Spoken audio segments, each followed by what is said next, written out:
ایک ایسا ماحول جس میں غریب کو جینے کا، پہلے تو آپ ان جاگیرداروں سے زمین کا ٹیکس تو وصول نہیں کر سکے جی، دیکھیں آپ یہ عشر تک تو یہ دیتے نہیں ہیں. اگر اس نیٹ میں کوئی پارٹی آج تک، میں سب دوروں کو کہتا ہوں، حالانکہ پھر یہ کہتے ہیں یہ صوبے کا مسئلہ ہے، اگر ہمارے ریونیو میں فیلڈ کی زمین کی زرعی لگان آ جائے اور اس میں ہمارا عشر آ جائے، اس میں ان کا ٹیکس آ جائے، زرعی ٹیکس آ جائے، بڑی بڑی فصل ہوتی ہے، 2-2 4-4 5-5 کروڑ کی ایک کی فصل ہوتی ہے، اور کیٹی کے جو 8-8 لاکھ کا یا 4-4 ہزار کا یا 5-5 ہزار ایکڑ کا جو فارم ہے وہ اس میں آتے ہیں. یہ ختم ہو، کوئی حرج نہیں ہے. لیکن سسٹم کی جب آپ بات کرتے ہیں، میں دیانتداری سے یہ سمجھتا ہوں کہ یہ بہت ہی نازک وقت ہے اس ملک کا. یہ اس گورنمنٹ کی ایک خوش قسمتی ہے کہ سب لوگ نفرت کرنے کے باوجود یہ چاہتے ہیں کہ یار یہ چلیں، سسٹم چلتا رہنا چاہیے. چور ہیں، لٹیرے ہیں، جو کچھ بھی ہیں، لیکن یہ ان سے وصول کر لیں گے. اب جو الیکشن آئے گا یہ بہت تبدیلی لائے گا اگر یہ جلد، لیکن یہ مہینوں میں اگر یہ لوگوں کو سیٹل نہیں کرتے. دیکھیں مارشاء اللہ آنا جو ہے، مارشاء اللہ کے سارے نتائج، ایک مارشاء اللہ میں بھی رہا ہوں، تھوڑے دیر میں جوائن کیا اسے میں نے، لیکن اگر آپ ان کی کیبنٹیں دیکھیں، خود ایوب خان پہلے مارشاء اللہ کے ڈیفنس منسٹر جو تھے وہ منسٹر تھے، لیکن انہوں نے اس کو ٹیک اوور کیا. اس میں کون کون لوگ تھے آپ کے سامنے؟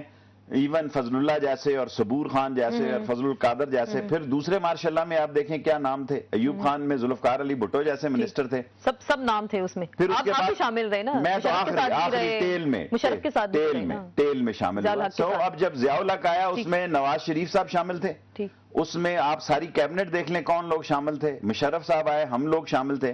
لیکن اب یہ میرا خیال ہے کہ اگر جو اس وقت 5 سپر سٹار جو چل رہے ہیں، 5 مین جو سٹریمز ہمارے پولز ہیں، وہ یہ کہہ رہے ہیں کہ یہ سارے تجربے ناکام. اور فوج کا دیکھیں، اگر آپ یہ ایکسپیکٹ کر رہے ہیں، فوج سوات میں مصروف ہے، اس کو ابھی انتظامی چارج فوج سے واپس نہیں لیا گیا. یہ اس حکومت کی سب سے بڑی نااہلی ہے کہ فوج نے وہاں پیس کر دی ہے، پولیس یا لیوی یا جو ایف سی یہ چارج نہیں لے رہی. فوج نے امن کر دیا ہے جنوبی وزیرستان میں، وہاں سے چارج نہیں لے رہی، فوج سیلاب میں ہے. فوج کو اگر مزید کسی حالات سے نمٹنا پڑتا ہے تو پھر کیا بنے گا؟ اور پھر ایک ایسے سیاستدان ہیں جو کہتے ہیں جی کٹ لگاؤ ان پہ ان کے اخراجات کم کیے جائیں. لیکن الطاف حسین صاحب نے آج ڈیفائن بھی کر دیا، ڈیفینیشن بھی دے دی محب وطن جرنیلوں کی کہ جو دیکھیں جرنیل سارے محب وطن ہیں. دیکھیں آپ یہ کہیں، دیکھیں پاکستان کیا صفائی سے لے کے جرنیل کو چھوڑیں، پرویز مشرف محب وطن. میں سمجھتا ہوں اس ملک میں کوئی جرنیل جو ہے ملک دشمن نہیں تھا، نااہل ہوا، ناکام ہوا، رسوا ہوا، اس کو لوگوں نے ریجیکٹ کیا، وہ غیر آئینی تھا، وہ ڈکٹیٹر تھا، آل رائٹ. لیکن میں نہیں سمجھتا کہ اس ملک میں کوئی جرنیل جو ہے یا کوئی سپاہی، ایون لاسٹ نائٹ، ایون حولدار، ایون ایک چھابڑی والا، ریڑی والا، ٹیکسی والا، فوج صرف محب وطن جو ہے میں سمجھتا ہوں کہ ساری پاک فوج محب وطن ہے. یہ نہیں کہ یہ آ گیا تو یہ محب وطن ہے، جو نہیں آیا وہ محب وطن نہیں تھا. سو من حیث القوم میں سمجھتا ہوں کہ الطاف بھائی کی ایک سوچ جو ہے ایک سسٹم کے خلاف ہے، ایک بہت اچھی بات ہے، لیکن اس کا ایک کنکریٹ، اس پہ بڑی ڈسکشن ہونی چاہیے. بالکل، وہ بھی ڈیبیٹ تو ہو رہی ہے. ہم بات کرتے ہیں سینیٹر پرویز رشید صاحب، سینئر رہنما ہیں پاکستان مسلم لیگ نون کے، انہوں نے ہمیں جوائن کیا ٹیلی فون لائن پہ. آپ کو ویلکم کہتے ہیں. السلام علیکم پرویز رشید صاحب. وعلیکم السلام. شیخ رشید صاحب کو بھی خدمت میں میرا بھی سلام ہو جی پرویز صاحب. وعلیکم السلام کہہ رہے ہیں آپ کو. آپ سے پرویز رشید صاحب یہ جاننا چاہیں گے کہ جیسے الطاف حسین صاحب نے آج جو سٹیٹمنٹ دیا جمہوریت کے بارے میں، کہہ رہے ہیں کہ کیسی جمہوریت ہے جس کو چلتے رہنا چاہیے، وڈیرے ہیں، جاگیردار ہیں یہاں پہ جو اس وقت حکمرانی کر رہے ہیں، اور پھر سیلاب کی جنہوں نے پشتے توڑے ان کے خلاف بھی کارروائی ہونی چاہیے. لیکن ہم پچھلے کچھ دنوں سے دیکھ رہے ہیں اس طرح کا جو بھی سٹیٹمنٹ آتا ہے آپ کی جماعت زیادہ ریئیکٹ کر رہی ہے اس طرح کے سٹیٹمنٹس پہ، وجہ کیا ہے اس کی؟ ہمارا جو رد عمل ہے وہ صرف ایک ایشو پر ہے، اور وہ ہمارا ایک پرنسپل سٹینڈ ہے. وہ پرنسپل سٹینڈ ہمارا تھا اور ہمارا پرنسپل سٹینڈ رہے گا. وہ یہ ہے کہ پاکستان میں بالا دست آئین ہے، اور آئین سے ماورا کوئی نہ اقدام ہونا چاہیے، نہ کسی کو ایسا کسی قدم کی تجویز پیش کرنی چاہیے. جب کوئی ماورا آئین کسی اقدام کی تجویز پیش کرے گا، نہ صرف ہم اس پہ رد عمل ظاہر کریں گے، بلکہ اگر کوئی ایسا قدم اٹھانے کی کوشش کرے گا اس پہ ہم مزاحمت کریں گے. یہ ہمارا ایمان ہے، کیونکہ ہم سمجھتے ہیں کہ آج تک پاکستان کو جتنے نقصان پہنچے ہیں وہ اسی لیے پہنچے ہیں کہ پاکستان نے آئین پر عمل نہیں کیا گیا، اور ماورائے آئین ایک اقدام کیے جاتے رہے. تو ماورائے آئین اقدام تھوڑا سا میں اگر ایڈ کر دوں, ہمیشہ جو بھی ہم نے تاریخ میں اگر تھوڑا سا جو دیکھا یا سنا, ہمیشہ کوئی نہ کوئی ڈکٹیٹر آتا تھا, جمہوریت کو وہ ڈی ریل کر دیتا تھا. تو شیخ صاحب نے بھی کہا کہ تمام فوج جو ہے محب وطن ہے, تمام جرنیل, سپاہی, لانس نائک سے لے کے تمام کے تمام جو ہے محب وطن ہے. تو پھر کس نے جو اقدام, جو ماضی کی اگر ہم مثالیں لیتے ہیں اور پھر اب حال میں دیکھتے ہیں اور پھر مارشل لاء کی باتیں ہوتی ہیں, تو کیا یہ جائز اقدام تھے؟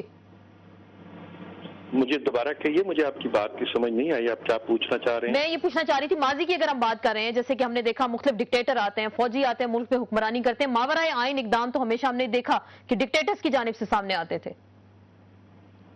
دیکھیے, ماورائے آئین اقدام جنہوں نے کیے, اس بحث میں جائے بغیر ان کی حکم ورزی کو کسی کو چیلنج کرتا تو میں اچھا نہیں لگتا, اور میں فتویٰ بھی نہیں دینا چاہتا.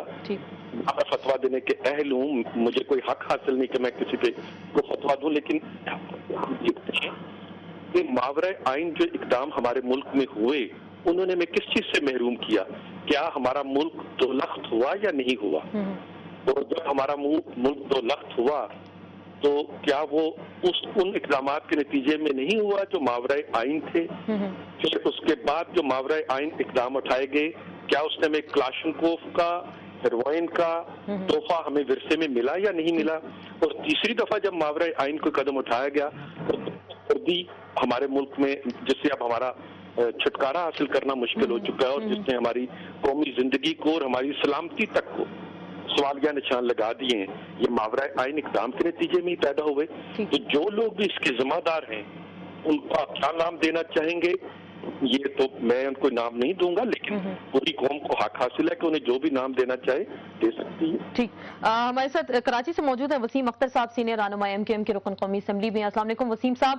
آج پھر الطاف حسین صاحب نے ایک دھواں تقریر کی, اور جس کا ہم بار بار ذکر کر رہے ہیں, انقلاب کی بات بھی کر رہے ہیں, عوام تو پریشان بہرحال میں نظر آ رہے ہیں, سیلاب کا بھی وہ ذکر کر رہے ہیں. اور وہ ایک تو بات انہوں نے جو آج کی کہ جمہوریت, ایسی جمہوریت کو چلتے نہیں رہنا چاہیے جو وڈیرے جاگیردار ہیں. آپ تو اس وقت حکومت کا حصہ بھی ہیں, کولیشن پارٹنر بھی ہیں, تو کیا پھر آپ نے کوئی پروگرام بنا لیا کہ آپ حکومت سے علیحدہ ہونے جا رہے ہیں اس وقت؟ دیکھیں, میں سمجھتا ہوں زور اس بات پہ دینا چاہیے جو اصل ایشو ہے. ایم کیو ایم متحدہ کا حکومت میں رہنا نہ رہنا ان ایشوز سے کوئی تعلق رکھتا نہیں. اگر متحدہ حکومت سے علیحدہ بھی ہو جائے تو کیا یہ مسائل حل ہو جائیں گے؟ کیا یہ پارلیمنٹ میں جو کرپٹ پولیٹیشنز اور کرپٹ وڈیرے جاگیردار نو دولتی بیٹھے ہیں, یہ ٹھیک ہو جائیں گے؟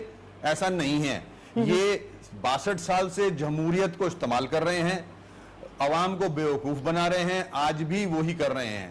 جو الطاف بھائی کا سٹیٹمنٹ ہے اس کو آپ اس تناظر میں دیکھیں کہ اگر محب وطن جرنیل ہو یا سیاستدان ہو, آج جو علاقے سیلاب میں ڈوبے ہوئے ہیں, کیا یہ سیاسی لیڈران ان کے ساتھ کھڑے ہیں؟ کیا یہ وہاں موجود ہیں M N A M P as ان کے ساتھ ان کے دکھ درد میں؟ موجود ہونا تو کجا, انہوں نے تو وہ علاقے ڈبوئے ہیں اپنے فارم ہاؤس, اپنی جاگیریں بچانے کے لیے. تو اب اس موقع پہ میں آپ سے سوال کرتا ہوں کہ کس کی طرف دیکھا جائے؟ اصل جو ڈیموکریسی کی باتیں کر رہے ہیں, جو جمہوریت کے چیمپئن بن رہے ہیں, آج جمہوریت ہے. صحافیوں کے ساتھ کیا ہو رہا ہے آپ کے سامنے نہیں ہے؟ بال کاٹ کے, اس کے بھویں کاٹ کے, اس کو الٹا ٹانگا ننگا کیا اسے, یہ جمہوریت ہے؟ تو ایسے موقع پہ کس کو آواز دی جائے گی؟ جو مائی باپ ہے اس ملک کا, اسی کو آواز دی جائے گی بھائی, کہ ان عوام اس عوام میں بچایا جائے. اگر آپ پھر یہی ڈھونگ رچاتے رہیں گے اور انہی کرپٹ پولیٹیشنز کا ساتھ دیتے رہیں گے تو عوام تو پستے رہیں گے, ان کے اور 2-4 محل بن جائیں گے جو یہ اب موجود ہیں. لیکن میں آپ سے صرف یہ جاننا چاہ رہی ہوں, اس کا مطلب آپ حکومت پہ تنقید کر رہے ہیں اس وقت کھل کے, کیونکہ حکومت نے ساتھ نہیں دیا, سیلاب میں سے جو متاثرین جو لوگ ہیں کہ اس کو کہیں اینگلنگ نہ کریں. آج پورا ملک مشکل میں ہے. شیخ صاحب نے جو باتیں کی ان کی باتوں کو سمجھیں, انقلاب سامنے نظر آ رہا ہے, خونی انقلاب نظر آ رہا ہے. تو اس سے بچنے کے لیے اب بھی ہمیں ہوش کے ناخون لینے چاہیے, اور جو اصل ایشوز ہیں نا ان پہ آپ بھی ڈسکس کریں. دیکھو اصل ایشو پہ ہمارے, لیکن میں تو آپ سے یہ جاننا چاہ رہی ہوں نا کہ آپ بار بار تنقید کر رہے ہیں اس وقت حکومت پہ, بار بار کر رہے ہیں کہ وہ لوگ نظر نہیں آئے, حکومت نے کوئی خاص کام نہیں کیا. پیپلز پارٹی سے ہم جواب لیں, نظام پہ تنقید کر رہا ہوں. اس حکومت کو ہٹا کے کسی اور کو بھی لے آؤ تو وہی چہرے آئیں گے. تو پھر آپ اس حکومت سے علیحدہ ہو رہے ہیں؟ اور مجھے جب وقت پڑا, جب کوئی ایسا موقع آیا تو اگر علیحدہ ہونا پڑا تو متحدہ علیحدہ بھی ہو جائے گی, وہ بات نہیں ہے. میں بات کر رہا ہوں ایشو کو ریزولو کرنے کی. میرے حکومت میں رہنے نہ رہنے سے کوئی فرق نہیں پڑتا. ٹھیک,